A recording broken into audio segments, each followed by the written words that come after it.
नमस्कार, मैं हूं आशीष वर्मा। मॉर्निंग कॉल में आपका स्वागत है। शुरुआत इस वक्त की हेडलाइंस के साथ।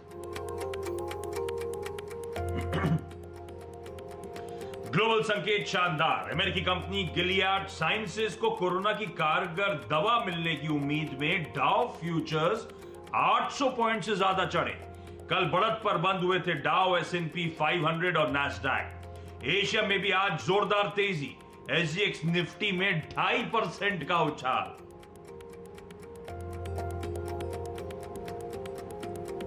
ओपेक के ग्लोबल ऑयल डिमांड आउटलुक घटाने से आज OMC शेयरों पर रहेगी खास नजर। कोरोना के चलते इस साल मांग में करीब 7% कमी की आशंका। मौजूदा तिमाही में 30 साल के निचले स्तर पर पहुंच सकती है ऑयल डिमांड।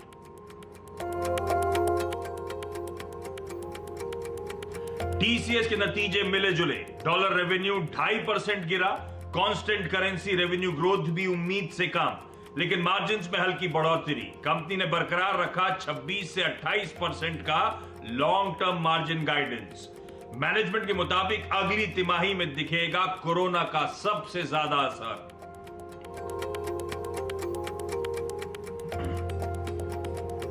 देश में कोरोना केस 12,700 के पार। 1514 मरीज हुए ठीक। अब तक 420 जाने गई। महाराष्ट्र में मरीजों की संख्या 3,000 के करीब पहुंची। चीन से भारत को मिले 5 लाख टेस्ट किट्स।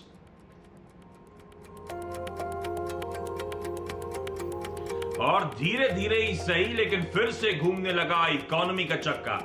देश की कई पेपर, सीमेंट और केमिकल कंपनियों में ऑपरेशन शुरू।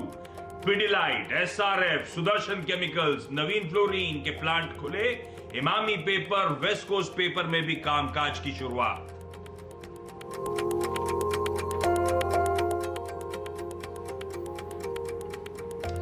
चलिए, शुक्रवार की सुबह है। हफ्ते का आखिरी कारोबारी सत्र और एक इंपॉर्टेंट सेशन के लिए तैयार हो जाइए। एक तो सबको बेसब्री से इंतजार है उस आर्थिक पैकेज का, उस इकोनॉमिक पैकेज का। कल PM और FM के बीच में वो जो मीटिंग हुई, उसके बाद से सब इंतजार कर रहे हैं। कहना मुश्किल है आज आएगा, इस वीकेंड पे आएगा, टाइम करना, लेकिन बाजार कीनली वॉच आउट कर रहा है, इंतजार कर रहा है। साथ साथ कल देर शाम जो TCS के रिजल्ट्स आए हैं, उस पर आज इक्विटी मार्केट्स रिएक्ट करेंगे। रिजल्ट्स की डिटेल्स बुलेटिन में आगे मैं आपको दूंगा। यही नहीं, कल जब शनिवार को छुट्टी होगी तो HDFC बैंक के रिजल्ट्स आने हैं, उसकी करनी आज हमको तैयारी। और हां, आज चाइना से बहुत इंपॉर्टेंट इकोनॉमिक डेटा आएंगे। मिसाल के तौर पे वहां का Q1 GDP, IIP, retail sales, ये सब चाइना के आर्थिक आंकड़ों का दुनिया भर के बाजारों को रहेगा इंतजार। इस बीच आपने नोटिस करा होगा, कल एक्सपायरी के दिन सेशन तो अच्छा रहा। लोअर लेवल से अच्छी रिकवरी। निफ्टी 3/4% का उछाल के साथ बंद हुआ। ऑलमोस्ट 9,000 के जोन्स के आसपास जाके हमने कल वीकली एक्सपायरी दी है, तो अच्छा सेशन था। लेकिन आज के जो क्यूज हैं वो आपकी स्क्रीन पर आएंगे।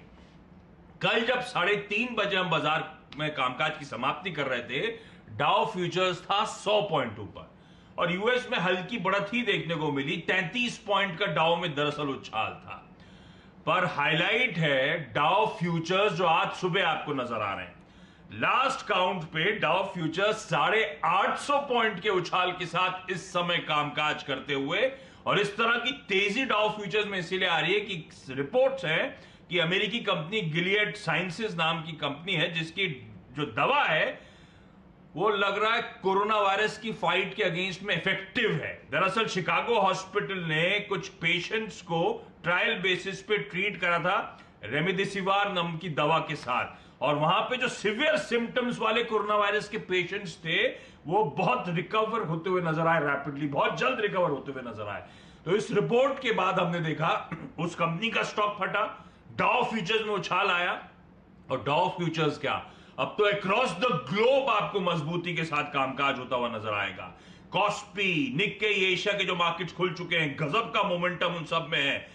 यूरोप के फ्यूचर्स गजब का उछाल दिखा रहे हैं, और हमारा SGX निफ्टी दिखा रहा है कि हम भी आज 2.5% की मजबूती, 237 अंक मजबूती के साथ खुलते हुए नजर आएंगे। तो उस रिपोर्ट के साथ शिकागो हॉस्पिटल की इस तरह की उम्मीदें जागी हैं दुनिया भर के बाजारों में। तो ब्रेसअप करिए, अच्छी ओपनिंग होगी हफ्ते के आखिरी दिन। नीरज वाजपेयी से समझूंगा कि ग्लोबली मूड कैसा है, इस दवा को लेकर डिटेल जानने की बहुत जरूरत है। तो I am sure Neeraj ji सब डिटेल्स हमारे साथ शेयर करेंगे। वीरू बताएंगे फिर आज की रणनीति क्या हो इस तरह के तगड़े गैप अप के बाद। अब तक तो स्ट्रैटेजी एकदम सही पड़ रही है वीरू की, एकदम सटीक। तो अब इस गैप अप के बाद रणनीति क्या होनी चाहिए आज के सेशन में, ये जानना जरूरी। वरुण बताएंगे आपको तमाम इंपॉर्टेंट स्टॉक्स इन न्यूज कौन से हैं। तो शुरुआत नीरज जी आपके साथ, ये दवा के बारे में जरा जानकारी दीजिए, कितनी होप जगाऊं मैं, कितनी गुड मॉर्निंग है ये।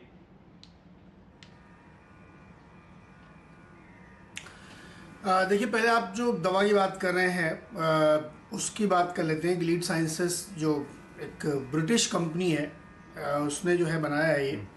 तो उसमें दिक्कत ये है कि ट्रायल जो उसका चल रहा है उसमें 68% की सिम्टम्स की सक्सेस है उसमें, कि जो ट्रीटमेंट किया जा रहा है कॉम्प्लेक्स कोविड का, उसमें इतनी सक्सेस मिल रही है। आफ्टर मार्केट उसमें बहुत अच्छी तेज़ी स्टॉक में देखने को मिली। एक्चुअली ये इस दवा का ट्रायल जो है उन्होंने, उनकी जो ब्रिटिश यूनिट थी उसने बहुत पहले शुरू कर दिया था जब ये कोविड की शुरुआत आई थी। और ये इबोला जो पहले हुआ था उसकी दवा है, बेसिकली उसको ट्रीट करने के लिए की गई थी। तो धीरे धीरे उस यूनिट ने करना शुरू किया, उसके बाद फिर अमेरिका में इसको और तेज़ी से काम बढ़ाया गया।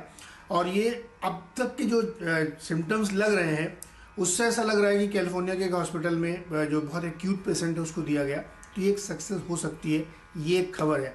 लेकिन अभी भी इसका कोई अप्रूवल नहीं है कि ये दवा यूज़ की जाएगी कि नहीं की जाएगी। तो एक लेकिन बड़ा पॉजिटिव ये है कि अगर ये सक्सेस हो जाती है तो ये ध्यान रखिए कि वैक्सीन नहीं है, ये एंटीडोट है, ये दवा है इसको ट्रीट करने की। तो ये ज़्यादा लोग होपफुल हैं, क्योंकि दवा आ गई तो इलाज ज़्यादा आसान हो जाएगा। वैक्सीन जब 2021 में आई तब देखी जाएगी। एक बहुत बड़ा पॉजिटिव था मार्केट के लिए, जिसकी वजह से आप देखेंगे मार्केट में तेज़ी है, स्टॉक में इसकी तेज़ी है। दूसरी बड़ी घटना ये हुई कि मार्केट के बाद ट्रम्प साहब ने एक मीटिंग करी गवर्नर्स के साथ, ऑडियो क्लिप जारी की, और उसमें ये कहा कि वो इकॉनमी खोलने के लिए बिल्कुल तैयार हैं और जल्द से जल्द खोलना चाहते हैं। अब ये स्टेट के गवर्नर्स तय करेंगे कि उनको कैसे कब खोलना है। वैसे 3 फेज स्ट्रेटजी होनी चाहिए। आप याद करिए, इससे पहले ट्रम्प ने कहा था कि वो तय करेंगे कि कब देश में रीओपन होगा। अब वो ये कह रहे हैं गवर्नर तय करें। इस बीच कल न्यूयॉर्क और न्यू जर्सी ने 15 मई तक के लिए एक्सटेंशन बढ़ा दिया है लॉकडाउन का। इसको थोड़ा सा रेफरेंस में मैं आप रख दूं कि कल जो नंबर आए हैं जॉबलेस के, वो 54 लाख आए हैं और टोटल मिला के 2.25 करोड़ अनएम्प्लॉयड हो गए हैं अमेरिका में। यानी एक रेफरेंस के तौर पे कि 2008 की मंदी में जितने लोग बेरोजगार हुए, जिनको नौकरी मिली थी अब तक, वो सब चली गई है।